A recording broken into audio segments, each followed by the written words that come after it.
Estamos no ar? É isso aí, episódio número 20 do TIcast, estamos no ar. Mais um episódio aqui do nosso TIcast, um prazerzão receber vocês aí que estão assistindo a gente. Obrigado pela audiência de sempre. Vamos chegando, manda para bastante gente esse link aqui, que hoje o episódio é muito especial e tem um cunho beneficente de altíssimo valor. Eu vou pedir muito para vocês aí mandarem esse link para a maior parte dos amigos que vocês puderem aí para acompanhar com a gente. Um super conteúdo, mas também uma super ajuda que a gente vai dar ao Rio Grande do Sul. A gente vai falar aqui bastante sobre isso hoje, né? Enfim, a tragédia aí sem precedentes que a gente está passando aí na nossa região sul do Brasil. O que a gente puder ajudar aqui, a gente vai ajudar. Bom, além de pedir para vocês mandarem esse link para os amigos, para acompanhar aqui o nosso pod, pedir para todos aí, quem puder, dar um like, compartilhar o vídeo depois também, segue o canal ou assina o canal aí, caso você não seja um assinante. Deixa o sininho também aceso toda vez que tiver um vídeo novo, que não é só do podcast, né? Eu, Felipão aqui, nossa comunidade como um todo também contribui. A gente posta bastante vídeo no YouTube. Então, toda vez que tiver alguma coisa interessante, você vai receber aí, com certeza é um conteúdo bacana para assistir. E claro, né? Deixar seu comentário, espero que positivo, tá bom? Bom, pessoal, a gente vai começando aqui o nosso episódio hoje. Hoje a gente vai falar de resolução de problemas usando a inovação, problemas reais. Para isso, a gente convidou aqui um cara excepcional, um dos grandes mestres da inovação do nosso mercado corporativo.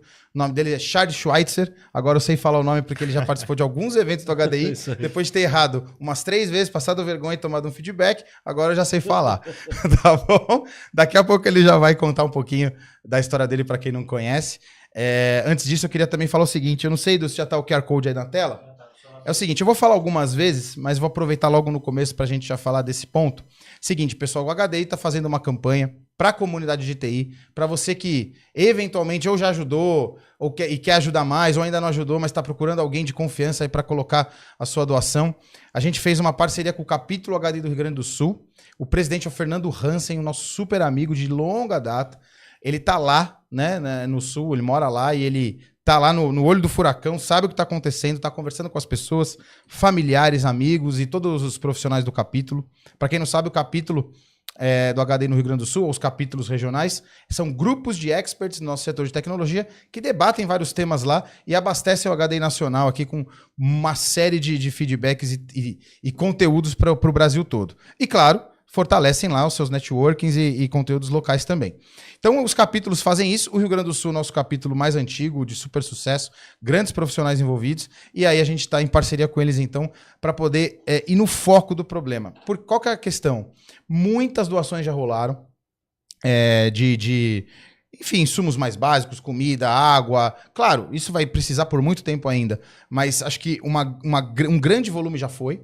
E a gente está focado aqui, pessoal, nas nossas doações, na segunda etapa, né? Então a gente vai deixar essa vaquinha online aí aberta até sexta-feira que vem, né? Até o final que é dia 17 de maio, na próxima sexta-feira, para que a gente vá coletando ao longo do tempo, né? Esse podcast e outros meios do HDI, a gente vai ainda bater bastante nessa tecla, para que vocês doem, para que a gente possa juntar aí um valor legal, né? E aí o Fernando, lá no Sul, possa nos direcionar no momento oportuno o que mais estiver precisando. Então vamos supor, baixou a água, tá precisando de colchão, vamos comprar colchão. Precisa ajudar na limpeza, quanto custa a limpeza? A gente vai usar o recurso para ajudar na limpeza de algum bairro específico, uma cidade específica. Enfim, a gente vai analisar ainda, né, qual que é a principal dor naquele momento, e aí o quanto a gente conseguir ter arrecadado aí, a gente vai doar para esses fins, tá bom?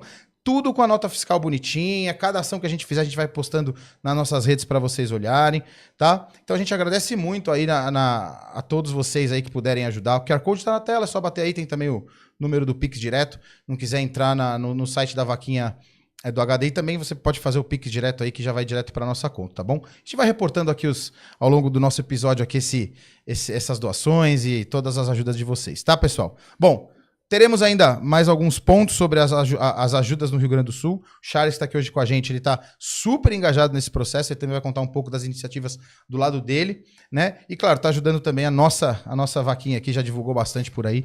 Então, a gente vai falar bastante disso aqui hoje. Estou aqui do meu lado, Felipão, parceiro de guerra. E aí, Fê, tudo bem? Tudo bem, preparado aqui para mais um episódio aqui, né? Recebendo essa fera aqui. É isso aí, essa super camisa da Lusa. Inédita, essa em preta, hein? Nunca tinha visto. Essa é bonita. Isso aqui foi uma campanha que eles fizeram em relação à questão de racismo e tal. Que legal, cara. Bacana. Show de bola, tá aí. Nunca repetiu uma camiseta. Sensacional. O cara tem camiseta, hein, Du? Esse tem camiseta da Luz, hein? Tem que ajudar um pouquinho também lá, né? E estamos aqui com o Charles Schweitzer, como eu falei. Eu não apresentei ele em todos os seus atributos, então, Charles, por favor, se quiser comentar um pouquinho da sua carreira e do seu momento atual e quem é o Charles. Tá bom, 47 anos, marido pleno, pai júnior, ou cofundador de 3 startups, tá? Júlia, Gabriela e Guilherme, essas são as minhas startups, junto com a Sandra, minha esposa. Mas, Show. Bom, sou CEO da startup Scaneo. Antes disso, eu atuava como diretor de inovação do Grupo Carrefour. Comecei lá em 2019 dentro do Banco Carrefour. E antes disso, eu trabalhei também dentro da Alcoa Alumínio, enfim, como tecnologia. Depois passei por empresas como a Leroy Merlin. Então, foram 11 anos aí de varejo também. Então, tenho uma experiência bastante diversa em diversos segmentos. Mas o que eu costumo brincar é que eu estou na minha 5ª carreira. A primeira carreira foi de tecnologia. Segunda carreira, de inteligência de mercado. Terceira carreira, planejamento estratégico. Quarta carreira, inovação. E a 5ª, eu sou professor e autor pela Inova Business School. Maravilha. Show, Charles. E o Charles, que é também um cara que gosta de vinho como nós. Como vocês sabem, a gente sempre tem um vinho aqui, né? Do episódio. Indicação do Charles dentro do nosso budget médio aqui dos nossos episódios, né? Que a gente tem aqui. O Charles falou, pô, nessa faixa, eu acho que esse aqui pode entregar bem, deu algumas opções. Acho que esse aqui é um vinho bacana, né? Temos um Portuga aqui também na mesa, então acho que ele ia gostar. Região do Douro, Casa Ferreirinha, baita vinícola. E o Charles tem uma história, né, Charles, com esse vinho? É uma história, uma homenagem aqui para Daniel de Faria e também Renato Grau, que a gente tomou muito papafigos. Um brinde a eles e a nós aqui. Dentro do Web Summit 2022, isso aqui era o nosso debriefing diário do que acontecia no Web Summit 2022. Então, saúde para vocês, meus amigos. Show e de agora bola. a gente vai degustar por aqui. É isso aí. Muito bom. Excelente. Isso aí vai 3 garrafinhas fácil hoje, hein? Aí não vai Cadê? sair Só nada tem- no final só da tem conversa. Não dá tempo. Legal. E Charles, como é que foi, cara, o lance da inovação, né? Você hoje é seu super core aí de uns anos pra cá, como você explicou. Teve uma jornada até chegar nisso. Mas como foi esse lance da... Você sempre olhou pra inovação e sentia que esse era a sua função master na vida? Ou foi uma coisa do tipo recente, assim, tipo um clique? Como é que foi esse lance de você cair numa área de inovação, que também não é muito comum. Nem toda empresa tem, inclusive. Sim, verdade. Bom, na verdade não é o meu core, não era o que eu sonhava em fazer, eu nem imaginava que essa profissão talvez pudesse existir. Porque a verdade, dentro do ambiente corporativo, as áreas de inovação elas começaram a surgir um pouco depois do primeiro iPhone. Na verdade, nem foi do primeiro iPhone, foi da hora que surgiu a App Store. Porque foi a App Store que acabou habilitando uma startup, uma empresa digital, a chegar virtualmente a 8 bilhões de pessoas. E aí começaram a nascer diversas startups, e aí o ambiente corporativo falou, opa, peraí, eu preciso me conectar a esse negócio. E aí foram nascendo, foram surgindo as áreas de inovação corporativa. O que a gente tinha antes disso eram áreas de pesquisa e desenvolvimento. Normalmente na indústria aeroespacial, farmacêutica, etc., sempre houve, né, áreas de pesquisa e desenvolvimento. Mas inovação corporativa, tal como a gente conhece hoje, que tem como missão estimular o intraempreendedorismo, estimular a conexão com o ambiente de startups, é muito mais recente. Então, se a App Store é ali mais ou menos de 2009 e eu comecei minha carreira de inovação em 2012, dá para dizer que quando eu comecei tudo era mato. Certo. Então, tem alguns outros profissionais que são contemporâneos a essa época. Um deles é o Ítalo Flâmia. Ele Sim. foi um dos fundadores do Oxigênio. Esse aí é o Sim. da Porto Seguro, né? Exatamente. Exato. Então, só que o Ítalo ele começou já com o Oxigênio, já fazendo conexão direta com um ecossistema de startups. Eu, dentro da Leroy Merlin, nessa época, comecei pelo intraempreendedorismo. Obviamente que se você quiser ter um framework maduro de inovação, você precisa estimular as duas coisas. Então, na linha do tempo, a gente acabou se cruzando várias vezes, Legal. muitas vezes, aliás. A gente continua se cruzando até hoje. E aí você precisa contemplar minimamente essas duas disciplinas. Mas é daí que vem. Então, não, caiu a oportunidade para mim depois de um planejamento estratégico bottom-up que a gente fez na Leroy Merlin. Um dos desejos da Leroy Merlin. A gente quer estimular a inovação e a gente quer colocar dinheiro na mesa para a inovação se desenvolver. Era um desejo. Legal. Como é que a gente materializa isso? Eu Através vou de ter uma que fazer um metodologia. comentário em relação Por a isso aí. favor. Não, porque você tá falando da questão, né, até chegar até a trabalhar no núcleo de inovação, mas começou no Helpdesk. Então, assim, ele vai nos dar a fórmula aqui de como é que alguém da área de Service Desk, suporte, field, pode inovar. Então, para o pessoal não achar que a gente vai ficar viajando demais na maionese aqui, nós vamos falar do nosso mercado aqui também, até porque o Charles já passou lá, então ele sabe muito bem de onde começa. Tanto que nas palestras o Charles sempre faz isso. Ó, eu sou um cara oriundo de tecnologia, para já acalmar o coração de quem está assistindo, né, Charles? Porque a maioria das palestras são eventos de tecnologia, imagino, né? Sim, sim. Sempre acontece por ali. E é isso, eu tenho bastante orgulho de ter trabalhado durante 3 anos dentro do Helpdesk da Alcoa.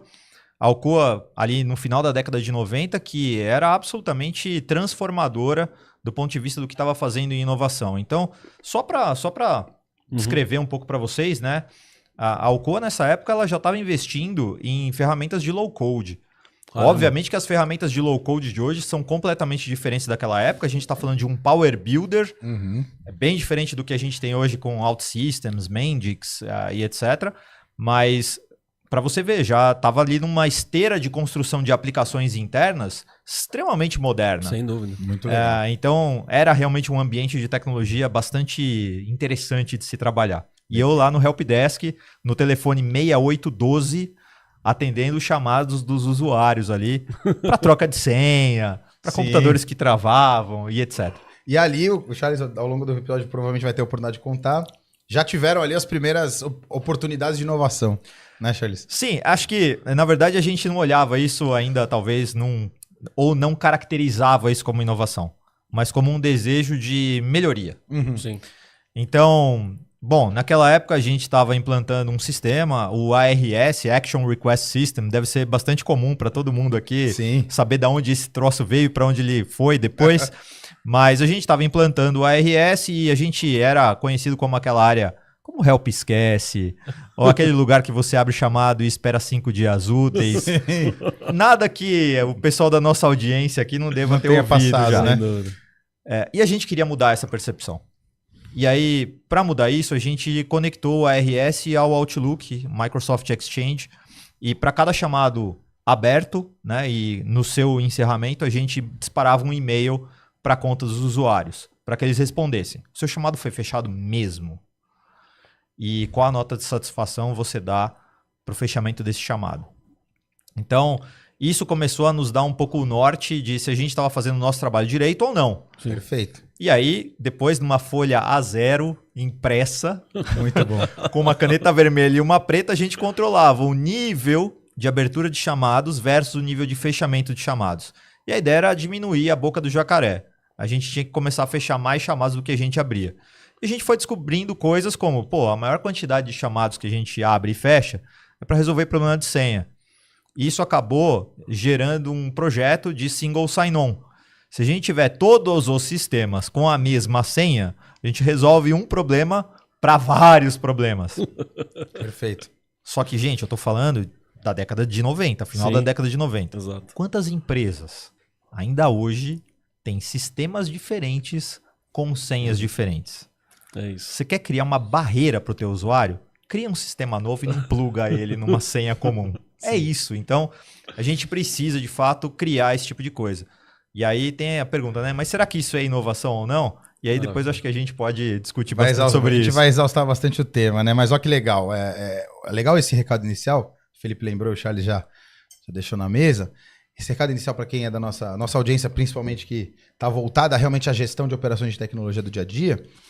Que, cara, que inovação é sim para todo mundo e ela pode ajudar muito a resolver problemas reais de pessoas reais, que é a frase que o Charles sempre usa e que inspirou, né, o título do nosso podcast hoje. Mas show de bola.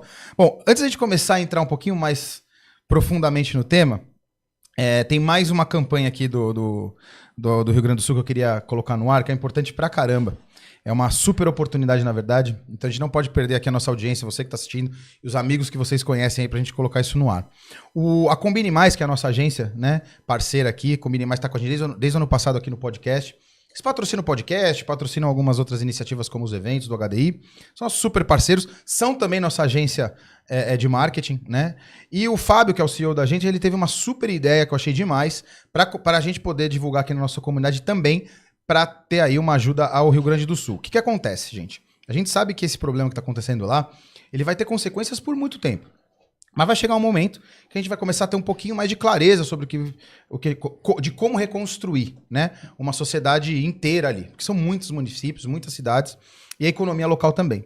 Para ajudar isso, né, nesse desafio, o Fábio se colocou à disposição de dar aí mentorias gratuitas de marketing digital, catálogo de serviço, produto, consultoria de negócios mesmo, para empreendedores do Rio Grande do Sul que estejam em dificuldade e precisam reconstruir os seus negócios ou voltar a atuar com seus negócios, né? Seja qualquer natureza de negócio, desde que seja empreendedor e que more no Rio Grande do Sul.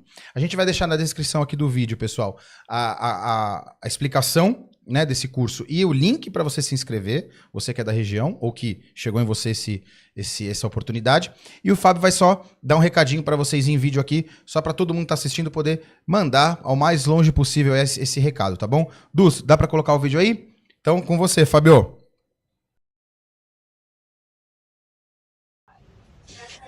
Olá, comunidade HDI. Para quem não me conhece, eu sou o Fábio, especialista em marketing na Combine Mais, que é uma assessoria de marketing para gerar mais leads, mais clientes, mais vendas para as empresas, mas principalmente para as empresas de tecnologia, como os nossos clientes do HDI, o Tiagão e Filipão, Automation Edge, a C-Ponto, a ISL Online, entre outras.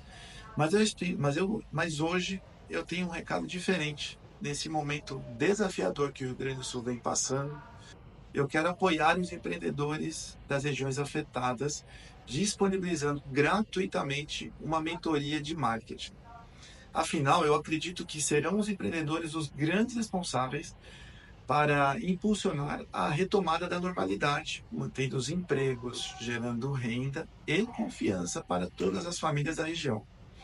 Nessa mentoria, que é gratuita, eu vou trabalhar junto com o empreendedor para identificar oportunidades rápidas de crescimento, ajudando eles na melhor definição das ofertas de produtos e serviços e também através da divulgação do marketing digital. Meu pedido é para você levar meu contato para esses empreendedores. Eu estarei aqui para acolher e ajudar na geração de renda através das estratégias de marketing e vendas. Conto com vocês para que essa mensagem chegar nos empreendedores que precisam deste apoio. Combinado? Vamos juntos nessa retomada do crescimento. Contem com a Combine Mais e vamos juntos. Valeu, HDI. Tamo junto. Valeu.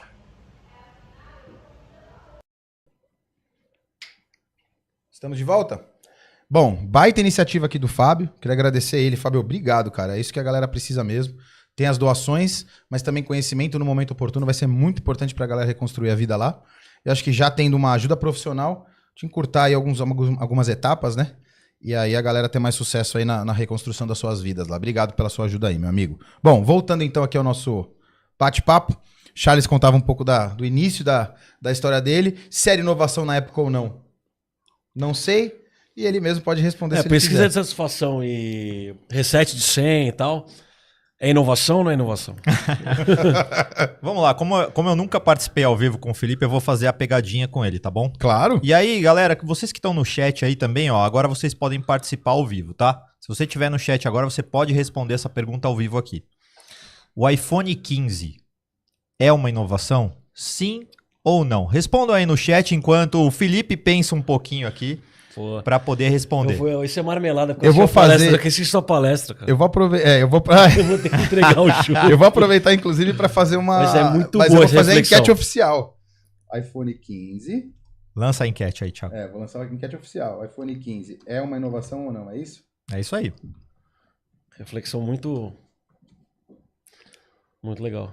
Enquete lançada? Foi lançada. Boa. Agora a galera vai responder aí. Então tá bom. Então agora eu vou começar a responder. Sim, o iPhone 15 é uma inovação.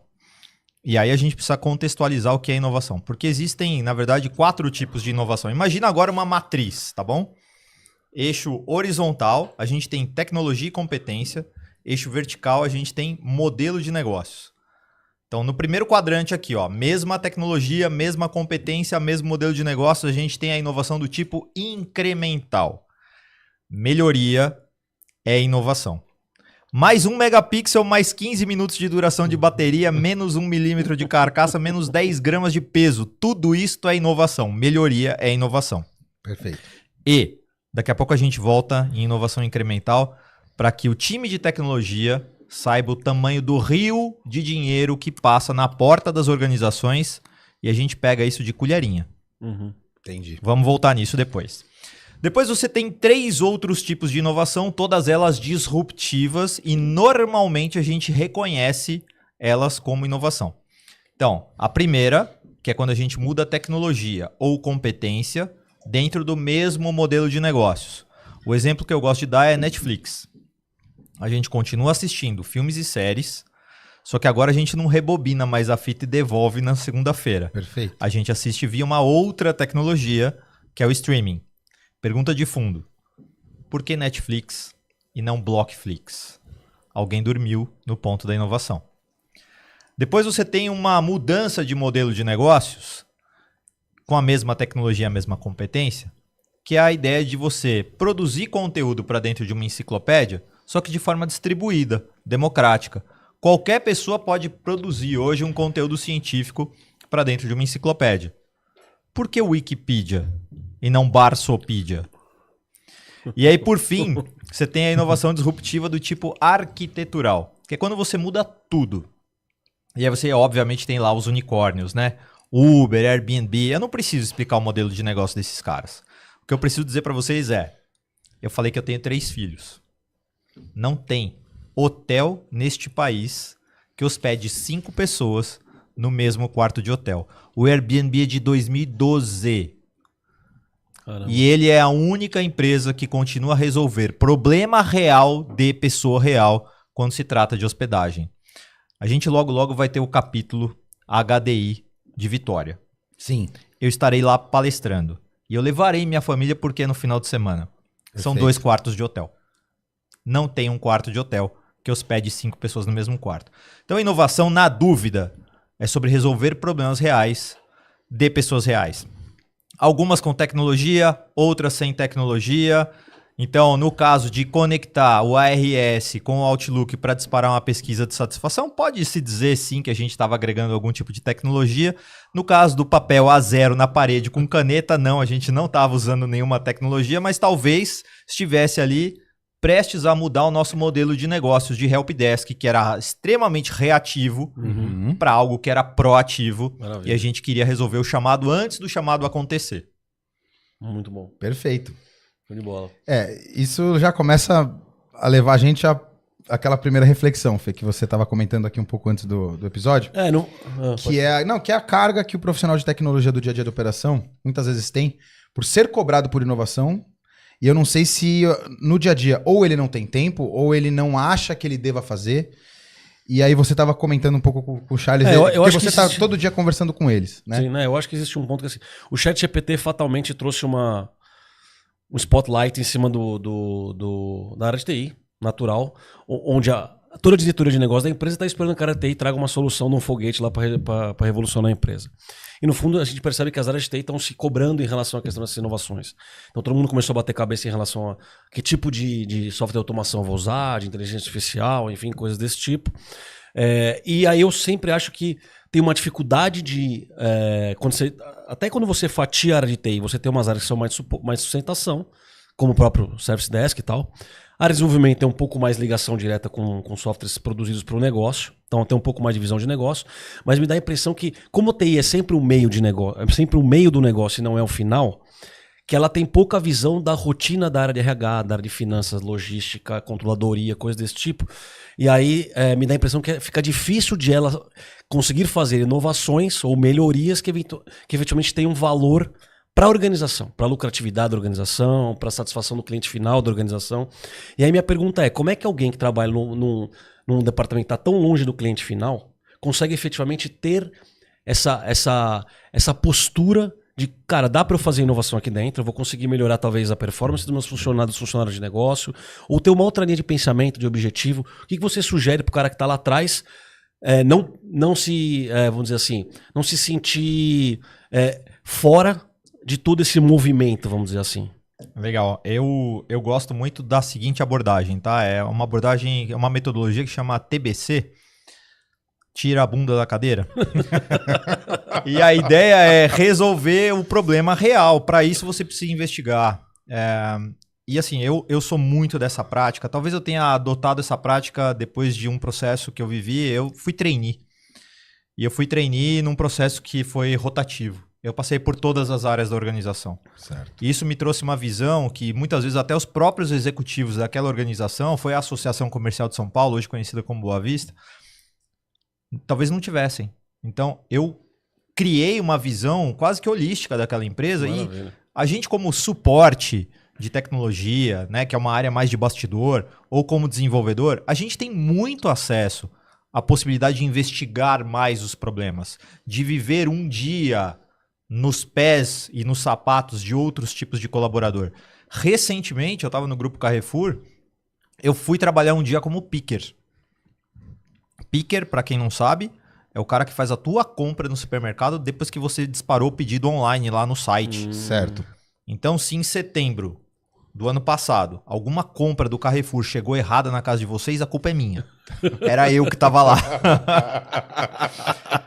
Mas o que eu estava fazendo ali? Eu estava entendendo qual era o processo do Carrefour de processamento de uma compra online. Uhum. Seja ela do que a gente chamava lá de food, então todos os produtos de mercearia seca, mercearia, enfim, produtos congelados, etc. Mas também os não food, né? Porque o Carrefour é quase um shopping center, Sim, né? Tem sim. torradeira, liquidificador, televisão, etc.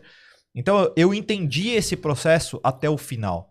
E a partir daí a gente começou a trabalhar nas suas próprias melhorias. Isso deve ser possível tranquilamente e facilmente para qualquer pessoa dentro de qualquer empresa. Você trabalhar um dia dentro de um outro departamento, investigando mais a fundo a causa de um problema ou até identificando problemas mesmo. Por que até hoje a gente usa carimbo para alguns processos? Se na tua empresa tiver algum carimbo, meu amigo, você de tecnologia, você não precisa do ChatGPT. Você precisa eliminar o carimbo. O que você poderia fazer hoje para eliminar o carimbo da sua organização? A gente está em 2024, não é possível que a gente ainda dependa de carimbo para fazer alguns processos. Então, sabe, tem muito problema aí. Só que assim, tira a bunda da cadeira. Na cadeira, na tua sala, só resolvendo o problema imediato ali, Sim. você não vai conseguir fazer isso. E aí você vai receber uma cobrança para implantar alguma tecnologia que está hypada. Hoje é o ChatGPT, amanhã vai ser outra. Sim. E aí você não sabe nem aonde aplicar isso, mas vai sair correndo fazendo alguma coisa para dizer que está alinhado com aquilo que a alta direção da empresa quer. Investiga o problema e aí depois descobre qual é a melhor tecnologia. Talvez você nem precise de algo tão revolucionário para fazer a coisa acontecer. Maravilha de recado, hein? Perfeito. Não, isso tem bastante a ver com aquela... A gente assistiu a palestra do Kyle, né, na semana passada no evento HD dos Estados Unidos. A gente estava comentando aqui com o Charles, que acho que é legal para corroborar isso que o Charles falou num outro contexto. O Kyle, eu esqueci o sobrenome dele, mas está no nosso LinkedIn. A gente fez um post bem robusto sobre a palestra dele. É um cara bem famoso lá nos Estados Unidos agora. Ele é um cara que tem ideias malucas e coloca em prática lá coisas realmente bem fora de padrão. E foi assim que ele ficou famoso. Só que o recado dele, para as coisas dele fora de padrão funcionarem, é muito simples. Ele fala, cara, inovação pode ser o que eu fiz, inventar uma maratona fake e virtual, que todo mundo participou, 34 mil corredores no mundo que nunca correram 10 metros. E ele fez um super sucesso com isso, depois vocês pesquisam lá, vocês vão ver do que se trata. Ou uma planilha de Excel de um engenheiro que está numa obra e ele só muda uma fórmula de um dia para o outro. E aí ele reduz 10 linhas da planilha dele, e isso é inovação também, isso é criatividade. É uma questão de você querer melhorar, né? E aí acho que é a inovação incremental, né, Charles, que se fala. Porque muitas vezes a inovação incremental, ela é subjugada, né? Do tipo, isso não é inovação, isso é o dia a dia. Isso daí eu tenho que fazer, isso daí é melhoria. Uhum. E aí, vamos falar uma parte que acho que vai ser relevante e é uma parte como mexe no bolso. Eu acho que é interessante para a gente deixar aqui na nossa audiência, Show. Tá? Existe uma lei de fomento de inovação, que é a conhecida como Lei do Bem. Uhum. Sim, Lei do Bem. E para a Lei do Bem, tudo aquilo que você faz em termos de inovação incremental é considerado como inovação. Legal. Para deixar ainda mais claro, pode ser uma inovação para o mundo, para o país, para o seu segmento ou só para a sua empresa. Vou dar um exemplo aqui, tá? Eu trabalhei 4 anos dentro do Banco Carrefour. Suponha que o Nubank tenha lançado uma inovação. Se eu, como Banco Carrefour, copiar o Nubank, isto é uma inovação para o Banco Carrefour, portanto, passível de entrar na lei do bem. O que não entra na lei do bem? A licença do SAP não entra. A customização da licença do SAP entra. Porque já tem risco envolvido ali de tecnologia. Entendi. Tudo isso que eu falei, mais as horas homem associadas, podem ser pedidas ali dentro da lei do bem. Você pode ter um retorno em impostos para a tua empresa. Para dar uma ordem de grandeza aqui, no último ano, no Banco Carrefour, foram 23 milhões de reais. Caraca. Com 23 milhões de reais, você estrutura uma área de inovação, desenvolve POCs com um ecossistema de inovação e as startups e ainda sobra troco. Sim. Você deixa dinheiro na mesa. A área de inovação ela pode ser superavitária, só com uma disciplina, o uso da lei do bem para todas as inovações incrementais que estão sendo desenvolvidas dentro da organização. Sensacional. Perfeito, olha que legal, cara. Olha que legal. Isso, para quem tá, né, mergulhado na operação do dia a dia, mesmo sendo, às vezes, um diretor, um C-level, quando ele é de tecnologia, às vezes ele tá mergulhado, né, em questões operacionais, ele às vezes não sabe disso ou não foi a fundo entender melhor Sim. uma lei do bem, ou tipos de inovação, ou o que ele pode fazer para ter até impactos e resultados financeiros, né, ali na área Sim. dele ou na empresa. E aqui é uma super oportunidade da gente abrir os olhos da galera. Então, poxa, show de bola. Essa é uma belíssima dica. E aliás, Charles, aqui na enquete, 50-50, cara. Olha aí, que Ela bom. ficou oscilando meio a meio, de 50-50 aqui de quem acha que é ou não é uma inovação iPhone 15. Muito legal. Então agora 100% já sabem que sim, né? O iPhone 15 é uma inovação. A gente está falando de inovação incremental. Melhoria é inovação. Guardem isso. Show de bola. E o Marcos Arraes, aliás, um grande abraço pra galera que tá mandando mensagem aqui no chat. Deixa eu mandar uma boa noite já, né? É. Sim, sim. O Jânio Quadros da Silva, Charles, estou aqui na galera. Fernando Hansen, em nome de todo o povo gaúcho, obrigado, comunidade HDI. O Anderson Pereira, Outdoor São Paulo, grande Jânio Quadros e Marcelo Correia, obrigado por me chamarem para assistir, show de bola. Aí tem a Gislaine dando boa noite, o Alessandro, o Anderson, o Orlando, a Raquel Nadalin, nossa consultora, show de bola que está presente aqui, Raquel. Jackson Galvani, nosso grande amigo e organizador do capítulo Espírito Santo conosco lá, que vai receber o Charles, muito em breve. 29 de junho, hein? Você que é do Espírito Santo, não vai perder. É isso aí. Estaremos lá no nosso evento. Gabriel Lima, o Fernando Baldim e o Marcos Arraes, que dá uma boa noite aqui. Agradece a iniciativa de apoio aos nossos irmãos gaúchos. Aliás, todo mundo que está online aí, ó o QR Code aí na tela, hein, galera? Vamos doar. Ele faz uma pergunta. Então vamos lá. Gostaria de saber do Charles se houve alguma ocasião onde ele se deparou com uma oportunidade de inovação clara para solucionar um problema operacional do dia a dia e como ele superou resistências internas. Ah, legal. Ótima pergunta. Boa pergunta. Ótima. Na verdade, aqui, eu acho que eu vou trazer talvez uma das maiores lições que eu já tive em inovação na minha carreira. E talvez tenha sido o maior erro que eu cometi em inovação na minha carreira. Eu estava na Leroy Merlin e encontrei uma solução de uma startup chamada YouPick, que tinha total sinergia com o business da Leroy Merlin. A solução se chama Arquiteto de Bolso. Então, o Arquiteto de Bolso, o que é? Né? É um aplicativo que você, dentro de uma loja ou na tua casa, etc., você consegue interagir com o arquiteto por até 2 horas para que ele faça a especificação inteira de um cômodo da sua casa. No final das 2 horas, você tem, inclusive, a possibilidade de ter a lista de produtos que você tem que comprar. Essa lista de produtos, na YouPick, trabalhando com a Leroy Merlin, obviamente que era uma lista de produtos vendidos na Leroy Merlin. Sim. E a gente já conseguia direcionar, inclusive, para a faixa de bolso dele. Então, é um piso, um acabamento melhor, ou, Sim. enfim, mais barato, etc., alinhado com o bolso do cliente. Então a gente fechou todo esse escopo, a gente conseguiu precificar isso num nível super legal dentro de uma loja e depois disso, com o problema resolvido, eu resolvi chamar a área de negócios para conversar. Não façam isso. Eu não sabia, eu não fui envolvido, deve ter outra solução, talvez a gente possa desenvolver isso dentro de casa. Caramba. O começo do problema tem que ser envolvendo a área que é responsável pela solução do problema. Sim. Se você não envolver ali no início os stakeholders e resolver incubar isso dentro de uma garagem, as garagens mágicas do Vale do Silício, Não vai rolar. Entendi. saiba que você será barrado pelo ego Exato. de outras pessoas. Uhum. A YouPick ela é tão sensacional com essa solução arquiteto de bolso que a gente não conseguiu, obviamente, rolloutar isso dentro da Leroy Merlin Brasil. Mas foi rolloutado na Leroy Merlin de Portugal. Olha que legal. E agora, recentemente, a coisa de 2 meses mais ou menos, o Daniel, que é o fundador e CEO da YouPick, recebeu um aporte milionário e ele está bem próximo de se tornar um unicórnio brasileiro. Sensacional. Então, a solução é inquestionavelmente boa. Resolve um problema dos clientes da Leroy Merlin. Sim. Mas foi incubada, projetada da maneira errada. Não subestimem os leucócitos da inovação. Os glóbulos brancos podem atacar você a qualquer momento se você não envolver todas as pessoas no processo. Tá. Isso tem a ver, então, quando você fala nas palestras, Charles, é uma coisa que eu fico refletindo. E, na verdade, não é nem uma dica, é quase uma ordem que o Charles dá pra galera. Fala, galera, a inovação, ela é da área solicitante. Perfeito. Ela não é da área de inovação. Perfeito. Isso tem a ver com isso. É o próximo passo quando você descobre que é impossível você brigar com esses globos brancos, né? É isso. Na verdade, o papel da área de inovação é perguntar dentro da organização, você tem um problema? Normalmente, se a pessoa responder que não, desconfie. Sim. Mas todo mundo vai ter algum problema dentro da organização e muitas vezes ela não consegue, inclusive, priorizar todos eles.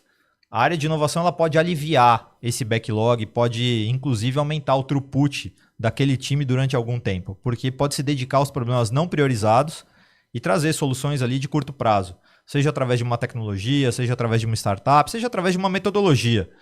E aí, então, acho que aí é a grande beleza, o grande papel de inovação dentro da organização. É, de fato, sair da cadeira, perguntar nas áreas de negócio qual é o problema e aí ajudar essa área de inovação a resolver. Mas é o problema que a área de negócios quer resolver. Sim. E não a que inovação encontrou maravilhosamente no mercado. A gente vê muito depoimento de defensores que acham que a inovação não está centralizada, né? No fundo, ela, na prática, você pode até ter uma área que está mais relacionada à questão de governança, no aspecto de projeto, né? De efetivamente gerenciar que todas as amarras. Então, se eu vou na tecnologia, eu preciso trazer a área de TI, tem a questão de segurança da informação, tem a questão da própria infraestrutura da organização em relação à questão de se aquilo é compatível ou não, né? Mas que, eventualmente, essa diluição, esse empowerment de inovação dentro das próprias áreas é mais ágil e, teoricamente, mais preciso e talvez você quebre uma barreira política. Aí minha pergunta é, o departamento de inovação ele é necessário? Você acha que você precisa de alguém, você precisa de alguma coisa centralizada? Isso é para todo mundo? É para empresas gigantescas? Como é que você vê essa questão Belíssima pergunta. de uma área de inovação? Eu achei excelente a tua pergunta de novo. Essa realmente, assim, olha, eu não quero agora dizer que existe one size fits all. Se você for na Amazon e na AWS, a resposta é categórica de dizer nós não temos uma área de inovação e não queremos ter uma área de inovação. Entendi. E muita gente pega esse discurso e diz que as empresas não deveriam ter uma área de inovação. E eu concordo com esse discurso até a página 2. Porque se a ideia é que a gente tenha uma área de inovação para fazer todas as inovações da organização, o que a gente está passando como recado é, esses 3 aqui fazem inovação, vocês 997 não. E não é esse o recado. Claro. Então, a área de inovação ela é necessária para orquestrar Perfeito. a inovação a acontecer dentro da organização, para criar traços de cultura de inovação dentro da organização. Para isso é extremamente necessária. E aí eu diria que a Amazon e a AWS são pontos absolutamente fora da curva, pela sua cultura, pelos seus valores e pela forma como ela estabeleceu a inovação a acontecer dentro da organização. Mas para 80% do mercado, muito provavelmente ter uma pessoa ou algumas pessoas orquestrando esse processo, se relacionando com o ecossistema de startups e criando esses traços de cultura para investigação de problema, para resolução de problema, para focar no cliente, focar no usuário, eu acho que é bastante necessário. Show de bola. Eu acho que chegou a hora da gente falar dessa relação, né, cara? Do mercado corporativo com as startups. Porque a gente já fala no 2018, lembra, Fê? A gente levou no HDI Eu esqueci o nome da incubadora agora. É uma pena. Mas ela é famosa. E eles tinham um programa chamado Pitch and Pizza. Liga Ventures. Liga Ventures. A gente fez uma parceria com a Liga Ventures. Pô, olha que legal, tem um cara de inovação na mesa, né? Não É fica isso uma aí. pergunta sem resposta. E aí o pessoal da Liga Venture foi lá no HDI e a gente abriu a plenária para eles. Eram 6 startups relacionadas ao mundo da tecnologia e gestão de serviços. E essas 6 startups tinham um pitch lá de 10, 15 minutos, formando uma sessão keynote ali de quase 1 hora para todo mundo do evento. Porque era o começo desse lance da galera corporativa começar a olhar as startups para resolver problema. E, cara, foi muito legal, porque teve o pitch e depois pizza pra geral, foi mó barato, a galera das startups junto com os C-Level, os diretores de tecnologia ali, foi muito legal. E isso eu acho que teve altos e baixos ao longo desses últimos anos. Charles, eu acho que teve essa bolha, essa super empolgação. Depois a gente teve nessas questões de que os grandes investidores começaram a fechar um pouco a torneira do tipo, pô, peraí, acho que não é bem assim, nem toda startup vai ser unicórnio, calma. Pararam de colocar grana em PowerPoint, diminuíram um pouco o ritmo, e acho que agora esse mercado se acomodou num lance do tipo assim, realmente ideias boas tem investimento, quem não tem uma ideia tão boa, não tá ainda no momento certo, não tem. Acho que esse é o momento. E aí, eu acho que é um momento maduro também dessa relação startup e empresa, porque só ficaram as startups que realmente podem agregar alguma coisa conceitualmente, pelo menos, né? E aí, você agora tá na Scânio, né? Ou seja, do outro lado da mesa. Sim. Tava contando aqui que as coisas são tão rápidas que, enfim, você vai explicar por quê, mas até isso já mudou, né? A sua trajetória lá tem o quê? 2 meses, Charles? Nem isso? Eu comecei lá dia 5 de fevereiro. E muitas coisas já mudaram desde quando você começou. E você já teve dos dois lados do balcão agora.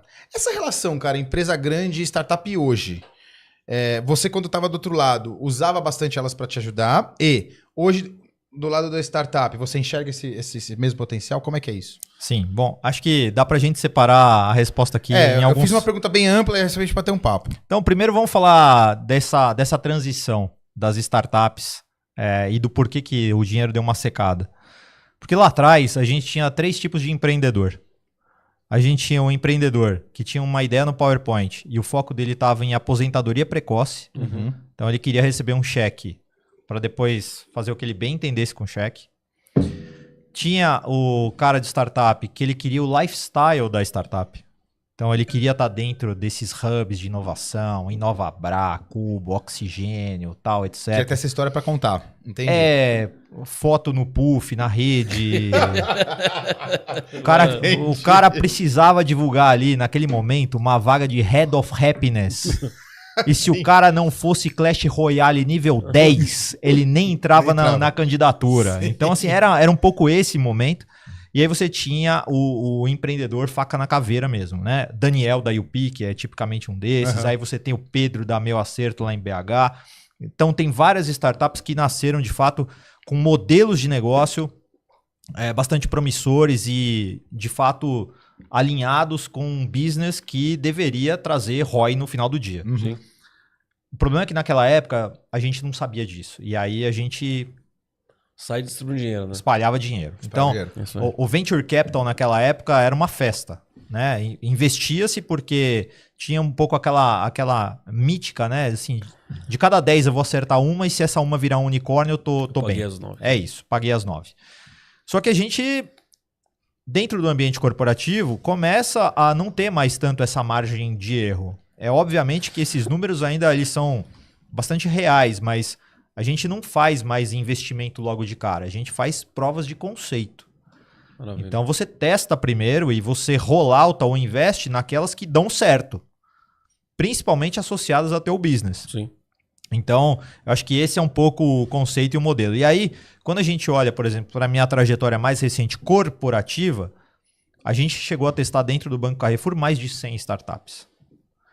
E aí a taxa de rollout é de mais ou menos 20%, que é uma taxa extremamente alta quando a gente compara com os benchmarkings aí, como empresas como Natura e etc. A gente está ali realmente como um bench de mercado. Uhum. Então... um bench de alta performance. De alta performance. Sim. A taxa é mais ou menos essa, assim. Tá.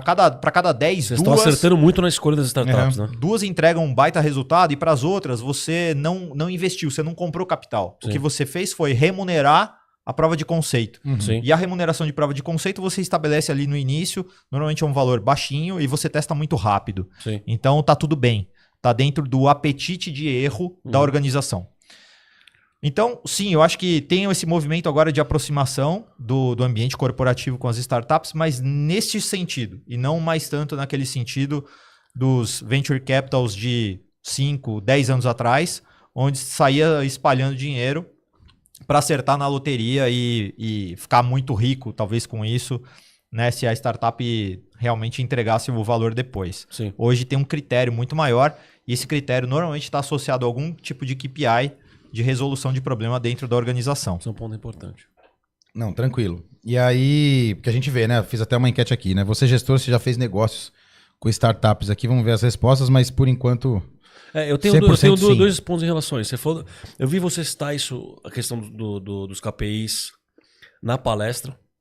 Então, achei uma coisa interessante que você poderia detalhar aqui para nós um pouquinho como é que o cara fatia isso, efetivamente vai trazendo. E uma coisa interessante que eu falei que a gente conversou muito lá no evento que a gente foi para os Estados Unidos, né? E claramente, assim, apesar de ser um evento muito focado em gestão de serviço de TI, mais sustentação, mais operacional e tal, e a inteligência artificial foi o foco, junto com uma questão de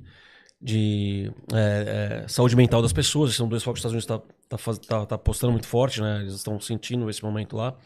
Só que, eventualmente, eu assisti a uma palestra lá que o palestrante trouxe um chart, assim, cara, com um monte de...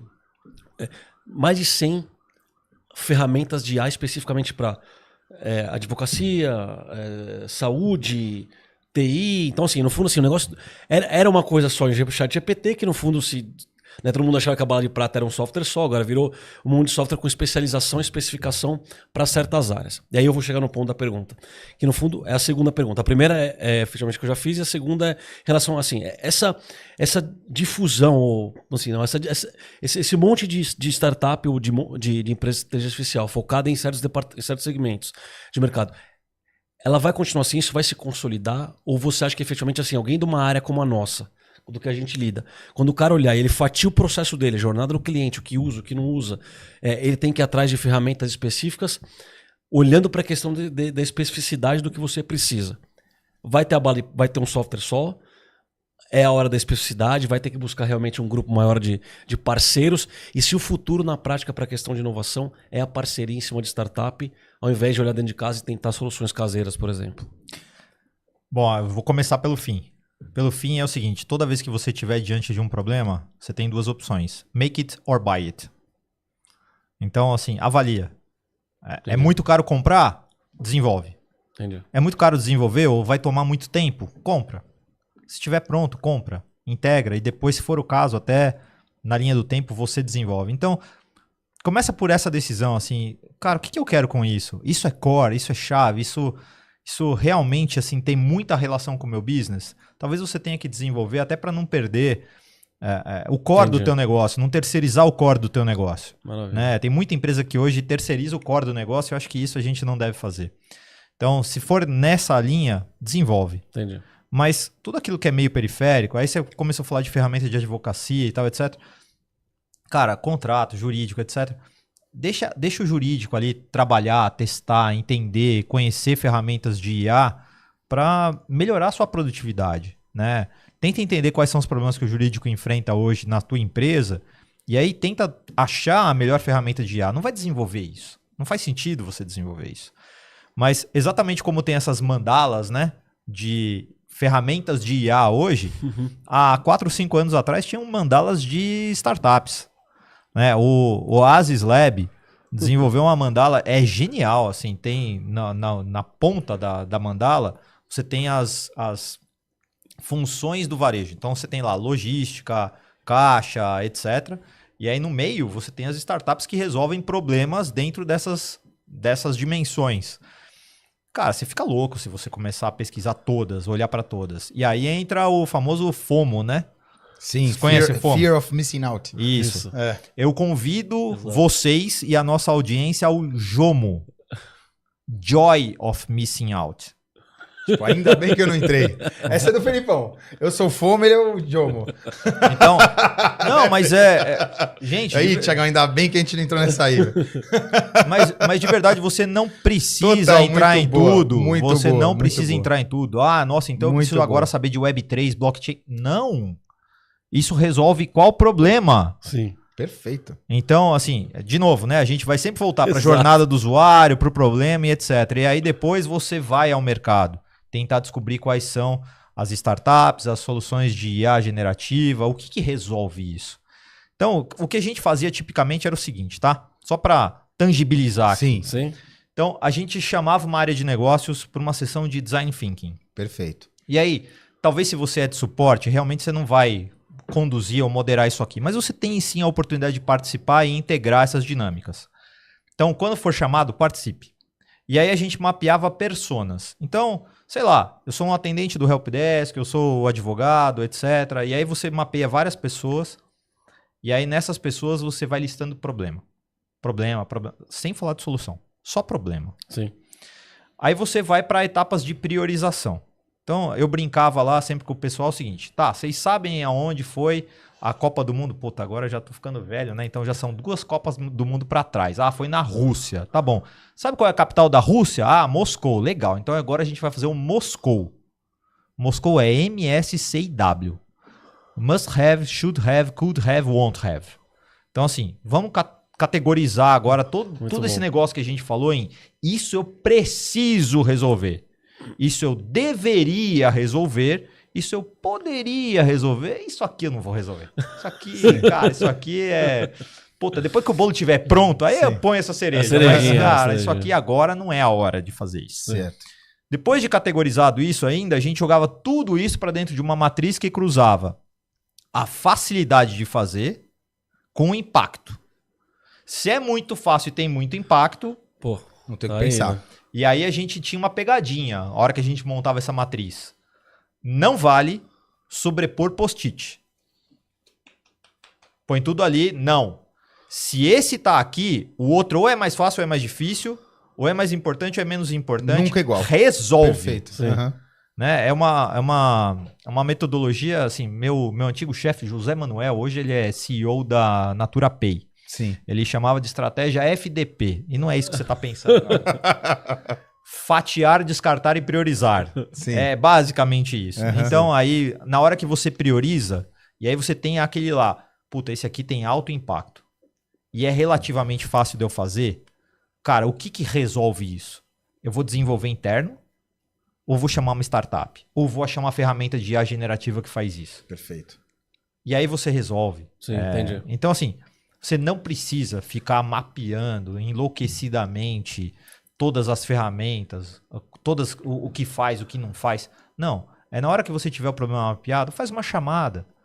E aí caem para dentro da sua empresa, naturalmente, 6, 8, 10 startups que resolvem esse troço. Testa.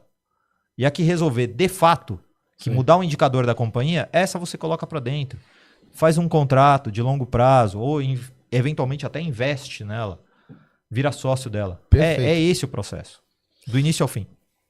E a questão dos KPIs. Então, KPIs, vamos lá. Eu vou dar alguns aqui. Boa. Isso é importante. Sim.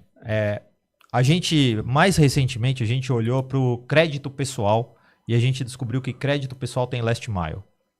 Porque você pega caras como o Thiago, você nunca vai saber se Thiago é com H, sem H, né? Sim. Thiago é com H ou sem H, Thiago? O meu é com. É com H. Tem vários sem. Aí, isso só que aí. ele vai no celular dele, ele digita Thiago, e aí o autocorrect resolve que é 100. Sim. É isso aí. E ele não resolve corrigir também. E aí ele não percebeu. Ele tá preenchendo a ficha de crédito pessoal dele lá, e aí saiu o Thiago sem H.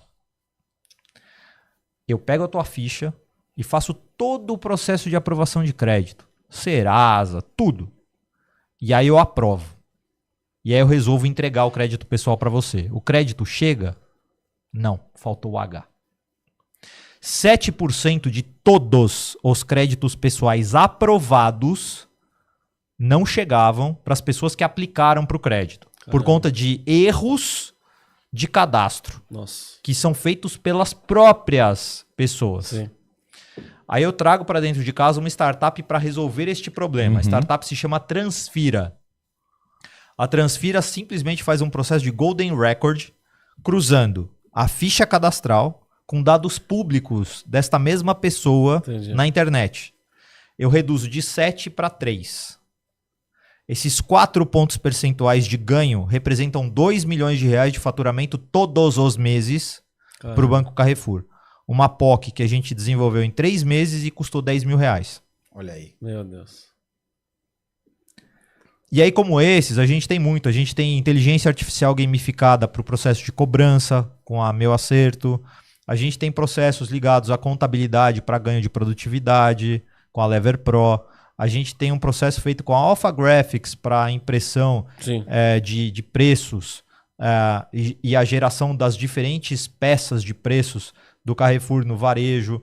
Então, são vários os exemplos e cada vez que você tiver um problema, muitas vezes associado à produtividade mesmo, você pode resolver com alguma solução que está no mercado. Tá. Basta que você confie a abertura do problema para o mercado, você vai receber naturalmente as pessoas, as startups ou as ferramentas que resolvem isso.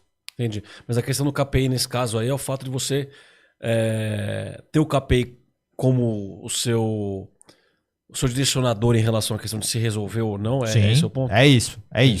Então, eu saí, de novo, né, de 7 para 3. Entendi. Eu não resolvi tudo, mas eu resolvi uma boa parte.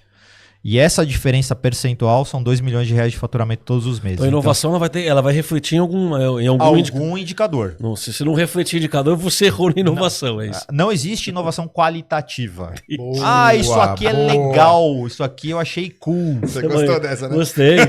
Isso aqui eu Vai no achei meu roteirinho isso aí. divertida essa inovação aqui. Vamos Sim. fazer de novo. Perfeito, Charles. Não.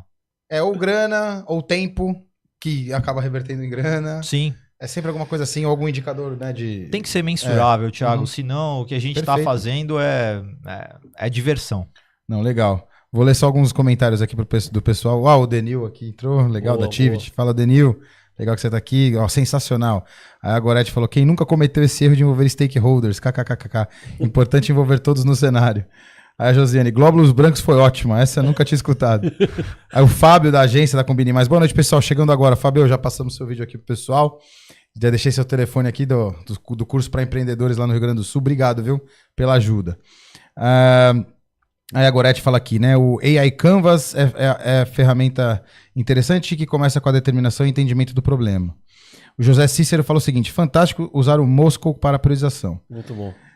E o Josivan pergunta o seguinte, boa noite, os senhores podem repetir o que significa FDP? Fatiar, descartar e priorizar. É isso aí, olha aí, Josivan. Tá aí, Jô. O Josivan que é da Médicos Sem Fronteiras, nosso Exato, grande amigo do certo. AB. Obrigado pela presença, meu amigo. E aí, o resultado da enquete é, você gestor, já fez negócio de sucesso para a sua empresa com startups? 77% sim, 22% não. Bastante gente, né? Bom índice. Bastante gente, Bom bom índice. Acho índice. que virando mais comum, né? Sim, Importante, é bom. sim. Legal, legal. A gente falou aqui das jornadas e tal, isso tem um pouco a ver com a transformação digital, né, Charles? Que você também comenta Esse é um bastante. ponto importante, cara. Né, que esse é um ponto importante. E transformação digital, né? Isso, eu acho que não só em inovação, mas em qualquer... O conceito como um todo é o lance de você olhar toda a jornada do seu cliente dentro da empresa ali e entender, ou na compra de um serviço, de um produto, ou da utilização e entender, fatiar ali os touch points e entender em cada ponto desse onde você pode ali fazer algo digital, né? Para ou automatizar, ou ter algum indicador de financeiro, de tempo, ou de satisfação, de qualidade. Correto? Thiago, Isso tá certo. maravilhoso, cara. Olha, vou te falar, eu costumo usar muito essa definição e às vezes eu me assusto quando alguém vai conceituar na minha frente se eu vou ter que corrigir ou não. Você tá Acertei. mandando Não, mas bem. assim, eu vou ser sincero contigo. Eu assisti sua palestra, foi aí que eu consegui entender o que é transformação digital em termos conceituais. Porque na prática, assim, a gente lida muito com as empresas. Eu particularmente, tô à frente de várias vendas de consultoria. E eles abrem, assim, as empresas abrem muito a questão de plano estratégico de TI, até para entender como é que a gente pode apoiar. Sim. Né? Cara, e assim, se tem uma coisa que não tá clara, se tem uma das coisas principais que não estão claras para as pessoas, é isso. Tá bom. Porque assim, cria-se, na verdade, na camada estratégica do negócio, a questão de transformação digital, de vamos digitalizar tudo. E aí você começa a pegar as ações práticas, cara, em todos os aspectos, IRH, enfim. Você fica tentando achar o link entre uma coisa e outra. Normalmente isso não tá, justamente porque não foi feito esse mapeamento. Então, assim, na verdade, é conceitual, mas ele tem, no fundo, vamos dizer assim, um template. Né? Existe, na verdade, uma lógica do que é efetivamente transformação digital. Perfeito. E é bom que eu tenho colocado. Até pra mim era muito abstrato. assim, Eu um tentei negócio só meio- resumir o que... Não, só legal, o Charles, ótimo. mas que eu já ouvi por Não, aí, mas é importante, que a gente cara. tenta, né, resumir. E dentro desse conceito, então, Charles, de transformação, a inovação, ela tá em cada touchpoint desse. Sim. Não é isso? Porque se você pensar, quando você tem uma squad associada a uma etapa de jornada do cliente, naturalmente essa squad, a cada sprint, ela vai entregar inovação incremental. Perfeito, perfeito. E aí você abre caminhos para dentro do backlog dessa squad encontrar elementos que ainda não estão desenvolvidos e eventualmente trazer inovação disruptiva para dentro dessa etapa de jornada do cliente. E aí entram novas tecnologias, novas ferramentas ou até novos modelos de negócio. Então, a transformação digital ela acaba sendo um acelerador da inovação disruptiva. Boa, entendi. Era isso que eu ia... Tá. Era essa a minha dúvida. Porque a incremental ela vai sair. Ela está programada para sair. A cada 15 dias, numa sprint, sai. Uma inovação incremental. Entendi. Então, onde está o espaço, de fato, para você desenvolver a inovação disruptiva? Está ali no backlog daquilo que não é priorizado. Então, ali você consegue, de fato, aumentar o throughput de um time, de uma squad, e desenvolver o H2 e o H3. Show de bola. Para quem não está familiarizado com o termo squad, são grupos multidisciplinares dentro de uma empresa ou de um ambiente para resolver um determinado problema, independente da área, né, Charles? É um cara de marketing, um de RH, um de jurídico, mas estão ali em prol de resolver aquele ponto, aquele touch point. Pegou ali uma etapa da jornada do cliente, você monta uma squad. A squad tem que ter todo mundo que resolve aquele negócio e ela tem que conseguir resolver sozinha. Independente, ela não tem que pedir permissão para ninguém, ela tem autonomia para resolver aquela etapa da jornada do cliente. Maravilha. Ela tem os recursos, inclusive financeiros, para resolver os elementos daquela etapa da jornada do cliente. E aí, bom, enfim, a cada 15 dias, uma sprint, uma inovação incremental. Show de bola. E aí você tem uma frase que você fala aqui sempre nas suas palestras, que é: não subestimem as inovações incrementais.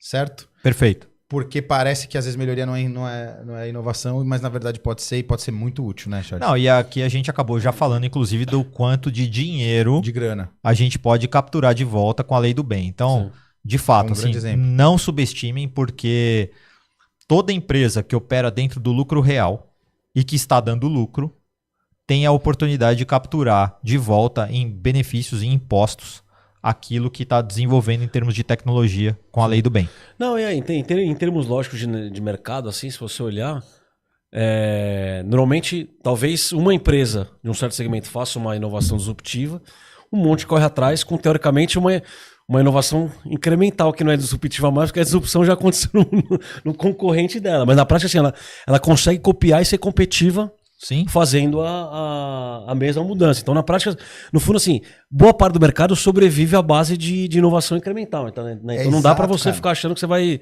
toda hora mudar a ciência do foguete, porque a coisa não e assim, o negócio não funciona. Você assim, quer ver como esse negócio é importante, é relevante? Vamos voltar no delivery de comida? Se a gente volta no delivery de comida, para mim, e aí eu pesquisei um pouco sobre isso, eu acho que a primeira empresa, a primeira genuinamente digital ali, fazendo entrega por aplicativo e tudo mais, é uma empresa uruguaia. Caramba. Chamada Pedidos Já. Pedidos Já. Pedidos tem na Argentina Já. também. Tem na Argentina. Tá em vários países aqui da América Latina. E até parecidinho com o iFood, assim, ó, né, o logo. Em algum momento, algum executivo do iFood fazendo uma viagem internacional, Vale do Silício, enfim, deve ter se inspirado nisso. E aí, com o Disque Cookie, etc., acabou fundando aqui no Brasil o iFood. E aí, esse é um mercado que ele é tipicamente winner takes all. Então, cara, quem conquistar esse mercado primeiro, dificilmente vai ser aborrecido por outros players. Cara, isso é muito verdade. Tanto que o Uber Eats parou. Uber Eats parou, Glovo parou, etc. Então, o iFood, ele copiou uma ideia que já existia. Ele foi inspirado por essa ideia, melhorou essa ideia à exaustão aqui no Brasil, continua inovando, continua trazendo outros produtos para o mercado, enfim. E aqui no Brasil ele é absoluto. E nasceu de uma ideia que ele copiou de fora. Tem outros casos, né? A gente pode citar talvez o Thales Gomes com a Easy Taxi, que talvez tenha copiado algum modelo de táxi lá de fora, enfim. Então, tem as oportunidades, né? Para você olhar de fato para fora, para o que está acontecendo. Claro. E aí você tem berços de inovação pelo mundo afora. Normalmente são empresas, são nações com populações muito pequenas. Olha que legal. Tipo Israel. Sim. Israel tem uma população do tamanho da cidade de São Paulo. E olhe lá. Então, assim, tudo que nasce em Israel nasce para ser global. O mercado de Israel não banca a existência de uma startup. Né? Portugal, a mesma coisa. Então, a startup que nasce em Portugal, nasce em Israel, já nasce para ser global. Maravilha. Então, esses ambientes são ambientes que são extremamente disruptivos porque eles precisam ir para mercados globais. O Brasil não. O Brasil é um mercado de 220, 240 milhões de pessoas. Verdade. Ele se basta em si Sim. mesmo. Então, a gente pode aproveitar alguma coisa de lá de fora para copiar e fazer aqui. Cara, é isso. Excelente ponto. Eu nunca tinha pensado sobre esse prisma, cara. Legal, né? Que a população local não é suficiente pra chegar... Porque é o que dizem, né? O seu sonho, se o seu sonho é grande, mas seu mercado é pequeno... Não adianta, Exato, né? Então o cara sonha realmente pro mundo, né? Não consegue sonhar local. Legal. E o Brasil, ele tem essa vantagem. Ele é um mundo aqui. É um mundo. 220 milhões de pessoas, né? O Assim, Felipão, sei é que um você tá- território é. enorme, etc. O Felipe tá me olhando Charles aqui. tá bebendo Charles, pouco aí pra quem Deixado no- sugeriu o vinho. Tô falando muito. Aliás, eu vou dar Isso é um... bom, isso é bom. o exemplo da camiseta que eu tô usando aqui, né? Antes eu até me certifiquei com o Charles, né? Legal. É inovação, né? Ele falou, claro que é. O pessoal da Leva, nosso patrocinador lá das Olimpíadas do HDI, vão vir de novo esse ano. E a Leva, que é uma empresa de produtos digitais e tal, tem muitos desenvolvedores, naturalmente, no seu core ali. Ou seja, e são os caras super, hiper importantes para a empresa, porque são os caras que desenvolvem o produto final dos clientes que eles têm, que são grandes clientes, produtos super robustos e tudo mais. E aí a Leva criou uma liga de esports que chama Rivals, que é essa camiseta aqui que eu ganhei de presente do pessoal. Essa aqui, inclusive, é do evento da HDI, tem aqui o logo do HDI atrás, tá bem legal lá do evento. E o Rivals, cara, é uma liga que eles criaram para justamente engajar o dev que tem como hobby os games no trabalho. Você fala assim, poxa, aqui pelo menos o dev ele trabalha, mas também se diverte. Então a tal da win-win situation, né? O dev ganha, a empresa ganha e todo mundo fica feliz porque é um baita de um projeto. Então o Rivals é um exemplo de uma inovação. Ela seria disruptiva, você acha, Charles? Acho que sim, acho que chega a ser disruptiva, principalmente do ponto de vista de RH. De RH, sim. né? É. Sim, porque acaba mudando um pouco esse modelo cartesiano tradicional que a gente tem, né? O 9 to 5, etc. Então, por que não? Né? It has to be fun, então divirta-se aqui e, enfim, jogue, crie suas ligas. E, bom, enfim, tem a polêmica, né? Esportes é esporte? É sim. É esporte. Você vê pelo tamanho da audiência, né, cara? Os Perfeito. estádios lotados pros jogos, é um negócio muito louco, né? Perfeito. Verdade. É que é só uma dúvida muito mais geracional, eu acho. Não, mas não é, porque... É, quem questiona é mais das antigas, né? Não, porque esporte pra nós é alguma coisa que você precisa se movimentar. Então, o cara parado pra gente, pra quem tem, eu tenho 42, você tá com 47, eu acho que 47. pra nós é difícil você imaginar que você vai fazer algum esporte sentado na cadeira. Sim. Mas tudo bem, é uma questão... O Felipe tem um irmão bem mais novo, que, por exemplo, ele é de Haiti. Pra ele, é deve ser bem, uma... ele é bem... Pra ele é Não, normal. Ele é fanático Né? nesse Não, negócio. pra ele é normal. Então, assim, é muito engraçado. Porque não é que você tem que convencer ele de alguma coisa. Pra ele aquilo é um fato. Sim. Você não tem que discutir isso com ele. Sim. Entendeu? Não, e assim, talvez fazendo um paralelo sobre isso, né? Eu sempre gostei de jogo de automobilismo, tá? Então, assim, eu piloto carros de Fórmula 1 desde a mais tenra idade. Sim. Até o dia que eu, de fato, sentei no cockpit de um Fórmula 1. Sentei na BR Honda, que foi do Jenson Button. Caraca, A minha isso é uma baita experiência, hein? Só que a minha experiência profissional de piloto de Fórmula 1 é de videogame. Sim. Deu bom. É? Deu bom. Que legal. Que legal. Então, assim, eu consegui, acho que, pilotar um Fórmula 1 e consegui não ter medo, não ter... Sim. Porque eu tinha uma experiência enorme em pilotar carros de Fórmula 1. Pô, que legal. Então, eu acho que dá pra fazer algumas transposições aí, sim. Ou seja, a simulação virtual, ela tem um sentido. Tem muito sentido. Tanto que, quando a Fórmula 1 diminuiu, né, a possibilidade das equipes testarem, muito por conta do cap de orçamento, etc., todos os pilotos foram para simuladores. E os simuladores estão cada dia melhores. O Max Verstappen, que é o atual campeão, ele é um maníaco Sério? dos jogos online. Cara, Não sabia disso. Que esse legal. cara, ele termina o grande prêmio e 2 horas depois ele já tá sentado num negócio, num simulador, jogando com o Lando Norris e enfim, etc. Num dos primeiros grandes prêmios desse ano, ele fez a classificação e 2 horas depois ele tava online jogando. Caraca.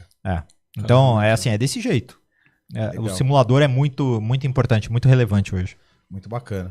São vários exemplos, né, que a gente consegue comprovar aqui que, cara, realmente inovação, independente do seu modelo, nível, categoria, ela é super viável, né? Não, acho que Pra o todo mundo, interessante né, no cara? caso do esportes aí é que não envolveu tecnologia, né? No fundo, você não Exato. precisou. Foi uma ação de RH, de integração e Acabou envolvendo o promoção. game, que é o produto final, mas não, aí... sim, mas é que no fundo, se você não trouxe nenhuma tecnologia pra melhorar processo, automatizar Exato. a empresa, coisa desse tipo. No fundo, foi mais. Mas é isso, Não, a inovação é no fim do maravilha. dia ela não precisa ser com tecnologia. Tem um exemplo da Leroy Merlin que eu sempre falo, né? O Thiago já me ouviu falando dele. Pô, mas isso é muito bom. Foi um caso de um colaborador da loja de contagem que ele observou o comportamento do cliente. E aí, na Leroy Merlin, acho que todo mundo aqui já deve ter passado por alguma Leroy Merlin, já viveu isso que eu vou falar agora. Tem produto que você coloca dentro do carrinho e passa pelo caixa. Tem produto que você chega no caixa e a pessoa do caixa fala para você, ó, vai lá na retirada de mercadoria.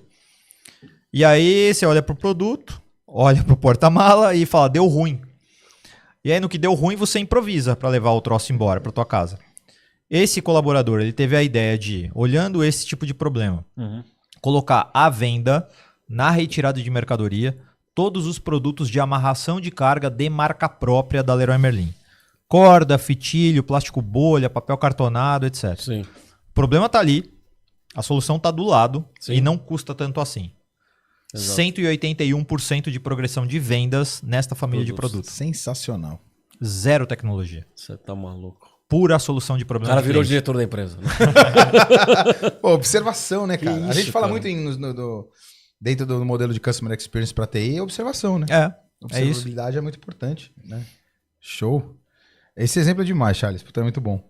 Aí tem aqui um outro ponto que você cita nas palestras, que é o efeito Everest.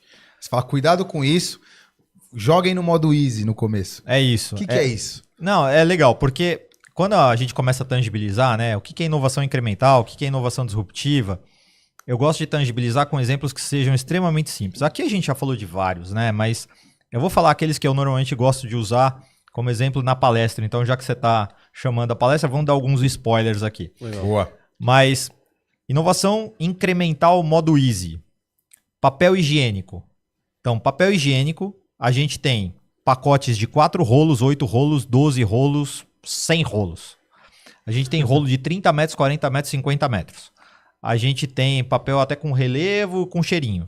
Mas o papel higiênico, na média, ele vai custar entre R$ 1,50 e R$ 2,00 o rolo. E é isso. Não muda muito. Até que, pesquisem aí agora, quem tiver online com a gente, pesquisa. Entra aí no Mercado Livre e coloca aí, Renova, papel higiênico preto.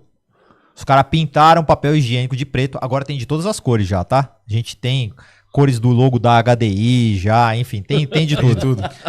Cara, o rolo de papel higiênico custa R$ 97,00. Ô, louco. Você tá maluco. Então, porque os caras pintaram papel higiênico. É óbvio que não é um papel higiênico para você usar no dia a dia, Sim. mas ele virou uma peça de decoração para um lavabo, etc. Sim, sim. Não à toa virou papel higiênico que está lá disponível no Louvre, na França, Perfeito. etc. Então, assim, cara, as pessoas compram às vezes até para dar de presente. É, Papel higiênico exatamente. virou presente. Então, é muito louco como às vezes você faz algo assim e você muda uma categoria. Perfeito. E a disruptiva, que eu gosto de falar, é areia. Então, a areia é um produto que você vende em metro cúbico Sim. ou ensacado, né? Assim, é uma commodity. Sim. Até que uma mineradora chamada Jundu, junto com o time de inovação de São Carlos, lá do O Novo Lab, percebem que aquela areia tem algumas propriedades um pouquinho diferentes. Né? Ela não gruda tanto na pele, etc.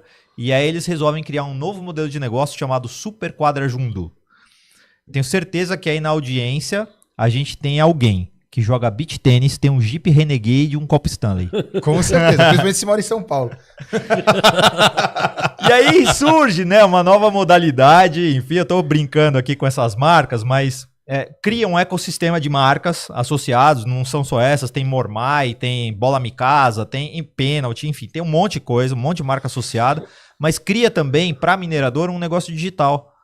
Então tem um aplicativo da Super Quadra Jundu para você encontrar a quadra mais próxima da sua casa para você praticar. Para quem tem quadra, tem a possibilidade de você gerenciar o teu negócio, matrículas, reservas, etc. Então é um negócio digital na sua essência, mas cria até 2 tipos de areia. Cara, 2 tipos de areia. Uma chamada resenha e outra chamada torneio.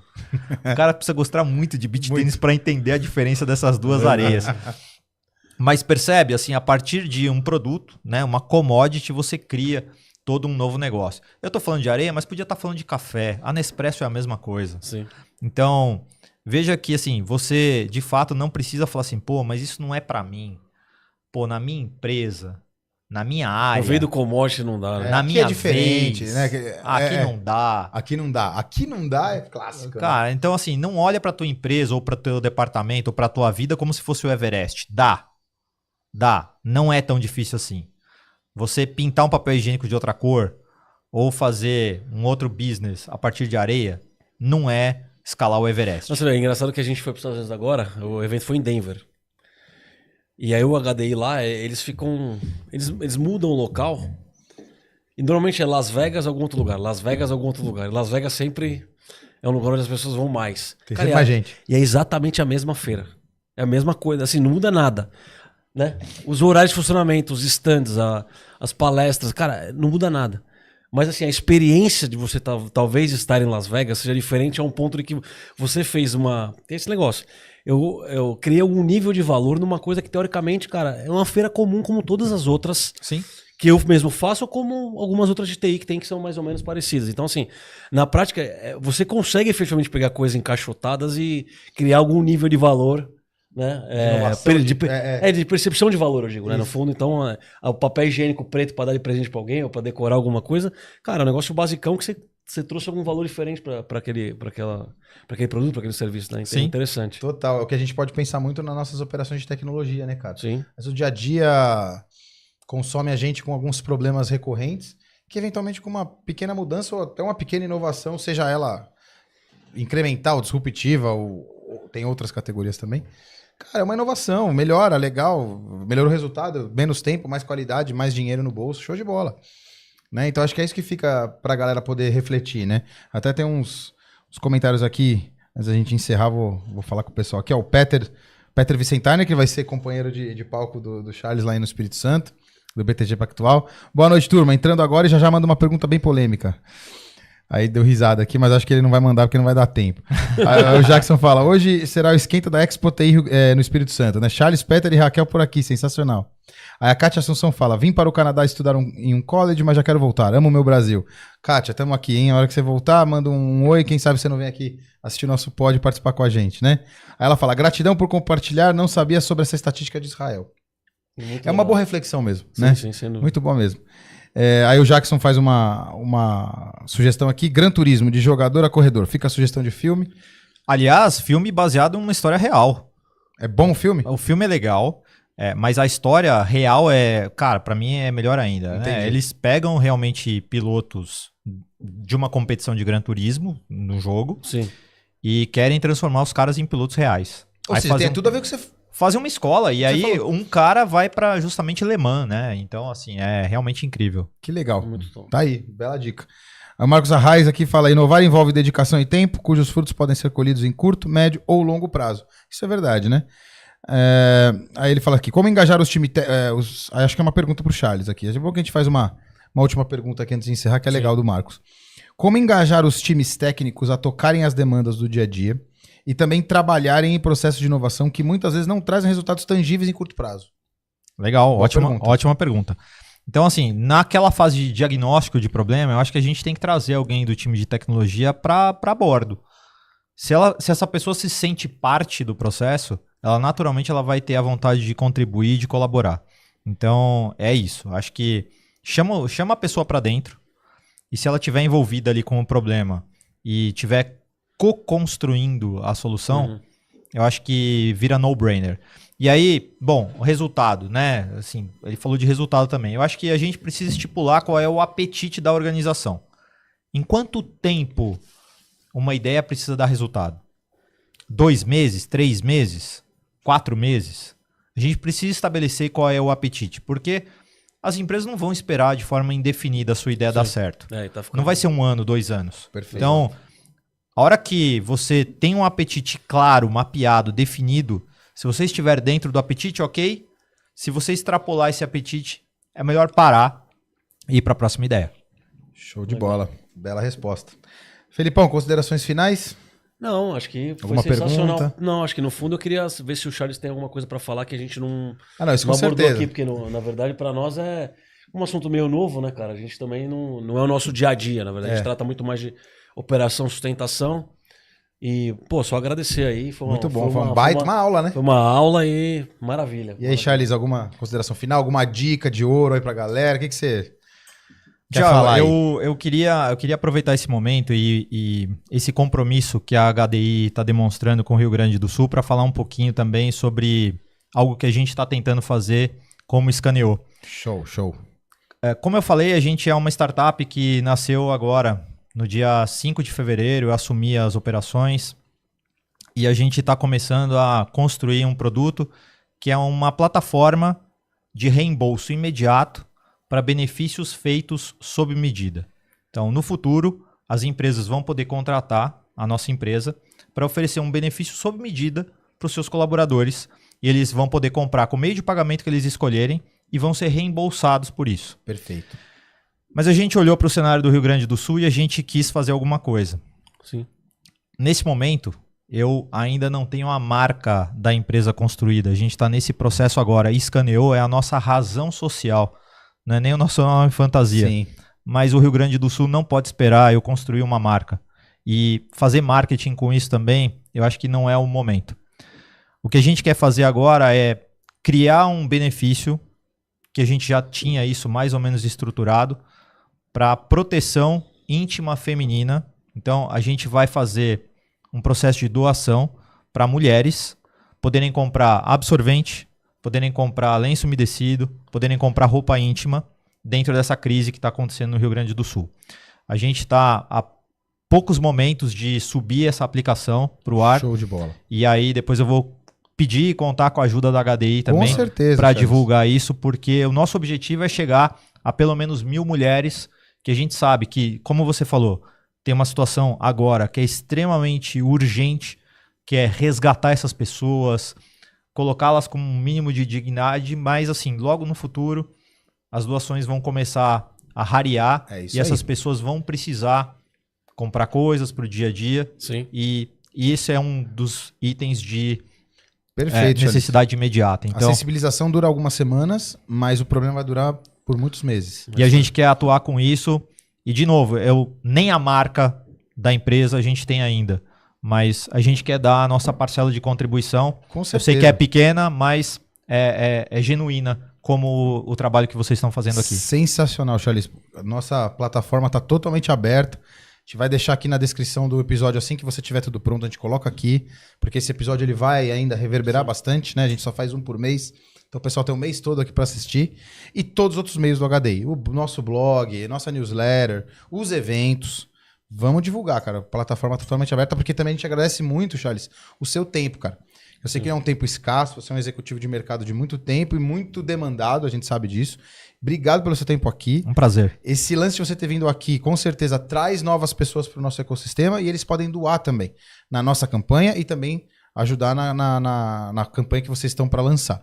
Então, assim, cara, obrigado demais pela sua presença. De novo, pessoal, ó, QR Code ainda está aqui na tela, tem os últimos momentos aqui do nosso episódio. Doe. Achei que as doações foram baixas, hein? Vamos lá, galera. Vamos agitar. Precisamos bater a nossa meta, porque na sexta-feira da semana que vem a gente tem muita coisa para comprar para a galera lá. Tá bom? E de novo, Charles, obrigado demais pelo seu tempo, estar aqui com a gente. Foi uma baita aula. Sem dúvida. Né? Para mim foi um prazer, gente. Obrigado. Que o pessoal que entrou aqui no final, não sei se já estava desde o começo, mas mandou um oi. O Christian Marcelino, muito bom papo, parabéns. O Cícero já tinha falado antes aqui, mas muito rico conteúdo. Enfim, bastante gente aqui no chat. Gente, obrigado pelo tempo de vocês, viu? Muito legal. Chat bombou. Obrigado demais por vocês estarem aqui com a gente hoje. E acho que é isso, né? Levem esse conteúdo para o número de pessoas que vocês puderem aí, que não só enriqueça de conteúdo, mas também a gente consegue trazer gente para nossas doações e ajudar esse momento tão delicado lá. Fernando Hansen, você é o cara, hein? Obrigado, meu amigo. Presidente do capítulo lá. Ele é CEO e sócio fundador da Metadados também, empresa super séria da região ali de Caxias e região, mas ele obviamente conhece bastante gente no estado inteiro. Obrigado pela tua ajuda aí, meu amigo. Vamos que vamos. Bom, é isso, né, gente? Valeu, obrigado, Felipão. Mais uma. Opa, muito bom. Du, valeu. Ficamos por aqui. Um grande abraço.